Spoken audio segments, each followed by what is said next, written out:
I welcome you, dear brothers and sisters in Christ, to our daily reflection series with Reverend Father Raymond Ntetiano. Today, we continue our reflections with the covenant of God with Noah after the flood, with particular emphasis on the blessings of God upon Noah and his sons in Genesis chapter 9, verse 7. As God said to Noah and his sons, "And you be fruitful and multiply, bring forth abundantly on the earth and multiply in it." This goes back to the blessings that God had earlier given to man in Genesis chapter 1, verse 27 to 28. It highlights the place of God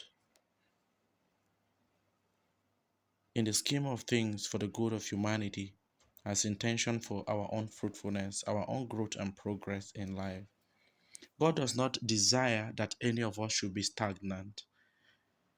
He desires that we should make progress in the physical and the spiritual.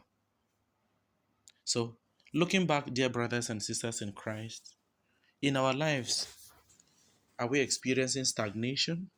In our lives, are we static or we are recording a reasonable growth and a growth that will glorify God?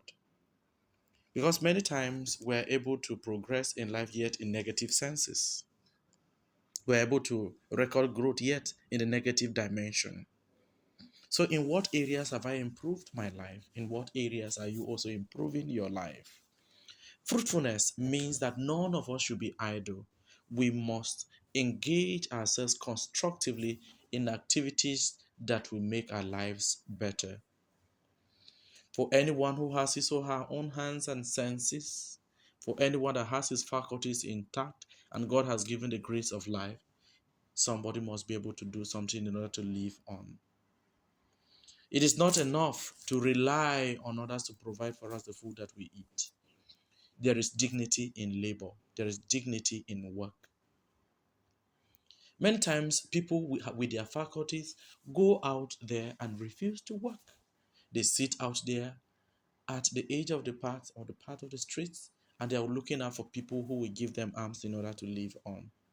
Beloved brothers and sisters in Christ, even if you are making 1,000 naira at the end of the day, be proud of it because that is what you can raise with your hands.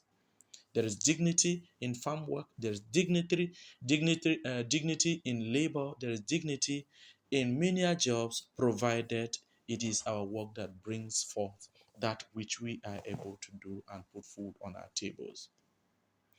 Many times we throw away jobs, we refuse opportunities because they are not white collar jobs. But remember, today Joseph is remembered. He was a carpenter.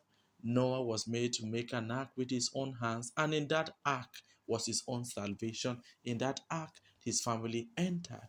You too must learn to do something with your hands. Myself also must learn to do something with my hands. All of us together must contribute to the growth of our earthly city by building it with our hands. It is only then that the blessings that the Lord has given to us will be made manifest in our lives.